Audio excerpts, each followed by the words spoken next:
Within our society, the Mayas, cacao is a sacred plant for them.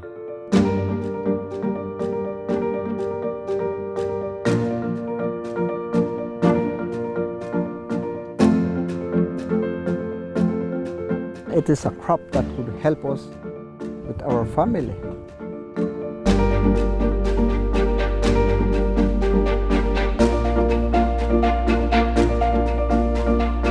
It is important for us, the small farmers, because of the high quality that it holds.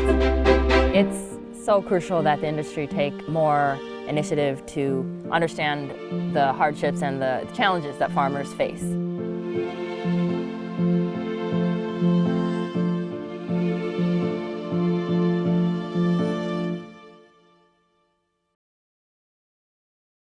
One of the things HCP is trying to do in order to ensure that there's continued genetic diversity in cocoa is identifying interesting genetics that are out there. Interesting can come in a lot of different forms, but one of the main ones we look at with HCP is flavor. Pretty early in, we realized that Belize had a special flavor, so we worked with an agronomist, Dan O'Doherty from Cacao Services, and he came down here and he took samples from a number of farms, and he did the fermentation process, and he sent them in along with the leaf samples of the trees so they could genotype exactly what were the genetics of the trees that they were tasting. Once that was submitted, we were able to get the designation, and it was a blind process. So the panel tasted the beans, they liked the beans, and they didn't really know it was from Belize or anything about it until afterwards. After they did the genotyping, they found that it's predominantly Amelinado, Upper Amazon Forasteros, a little Nacional, and a little Trinitario, which is Amelinado and Criollo kind of mixed together. And you can find that pretty much anywhere in Central America. The special part about Belize is that I think it's the terroir, I think it's the microclimate. Just like grapes, you'll have different flavors of the same varietal of grapes, tasting completely different depending on where they grow. So Belize has a very special climate, and it has a distinct flavor because of that. If we don't think about flavor and think about genetic diversity and sustainability, we could get into real trouble with cocoa. I think it was the extinction part. The feeling that if we didn't do something, even small, that eventually those farmers would stop growing cacao and move on to something else that was much more lucrative for them. It's not their fault. It's an economic result. The nursery is a project funded by HCP. So the nursery is a really important project for us, and it's one that I'm really excited about. One of the challenges with working with heirloom varietals, they're heirloom and they taste good, but they don't produce. And I think that's the whole reason why we're seeing the shift overall in cocoa production just based on yield. So farmers, when you talk to a farmer, they're like, okay, what am I gonna get from the field? And that's why we're seeing these CCN 51s, these other varietals that are just purely bred for production, and flavors kind of cast to the side. And you'll see that with tomatoes and other agricultural crops. What's really exciting about this is we need to pair market realities with production and flavor and find a marriage between the two. We want to have good yields and high production, and we want to have great flavor. And the only way to do that is to carefully select genetics within the heirloom designated trees to find the best trees that will give the farmers the highest yield, the best disease resistance.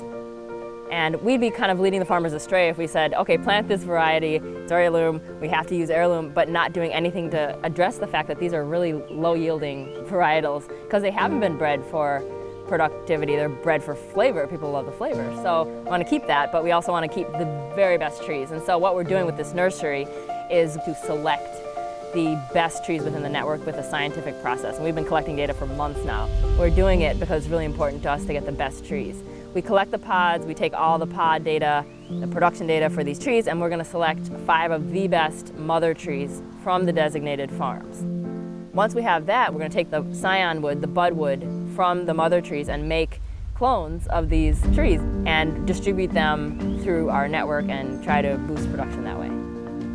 HCP is funding this project because their whole mission is to preserve these fine flavor varietals that are basically being cast away on a global scale because they're not producing enough. Their mission is making it economically viable for the farmers, but also still keeping the local variety. So they have funded a project for us to select the mother trees, to get the agronomists down here.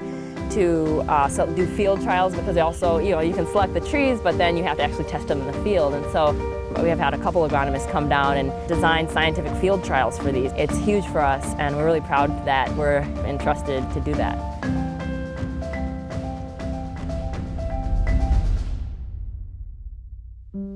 We already bagged 8,000 seedling bags. Out of those, it's like 6,000 that were already planted. And out of those 6,000, we're going to select 1,000 plants to do the field trials.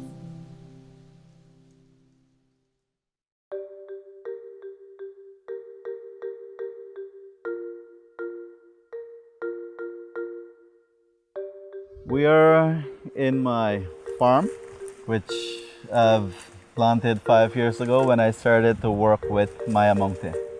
At the nursery, we will be grafting those young seedlings from the mother tree, and then once our research is completed, then we could introduce it to most of the farmers who are interested, and then they could get their budwood from the field. Our whole mission isn't to just keep this to ourselves. We want to have an accessible clonal garden to say, even if we don't have a nursery to supply all the farmers should be able to access the propagated material to clone those trees over and over again once we decide that they're the right trees. It's a small trial that is going to create an agroforestry system and see if indeed these clones that we made perform well in the field on a production level.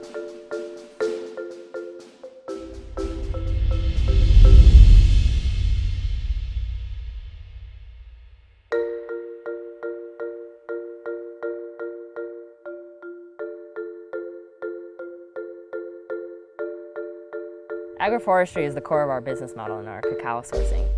We believe that cacao, in order to be sustainable, has to also provide a shelter for biodiversity like birds, animals, and to have that you've got to have some intercropping and diversity on your farm. So the Maya Mountain Cacao demonstration farm started back in 2014 with the mission to have a trial space to kind of do primary research for our microclimate. There's very little primary research being done on Belize cacao from a production standpoint. We're always focusing on production as well as fine flavor. So we have 60 acres where we're testing the realities of market production in Belize, using primary research to kind of inform decisions about what we tell farmers. We do a lot of advising to farmers in our network about what to do. We have extensionists go out, so we want to have that information when we go out there. It's been a success so far in that we've learned a lot. Going forward, I think that we're going to continue to use it as a learning space, and it's great that one of the HCP field trials is on our demonstration farm. So HCP is funding the field trials at all of our sites through a partnership with Penn State and USDA. Also, what we've been doing with HCP funding for this project is we did a number of trainings where we had farmers come in. Farmers don't know what is heirloom, what is fine flavor, especially in Belize, in a country where all of the cacao, or the majority of the cacao here, is fine flavor, so the distinction is hard to make. So we've been doing some awareness trainings within our network to say why your cacao is special, why you shouldn't run after the highest producing seedling you find. Just because it's high producing doesn't mean it's a great flavor, so always look back and make sure it's promoting the local flavor.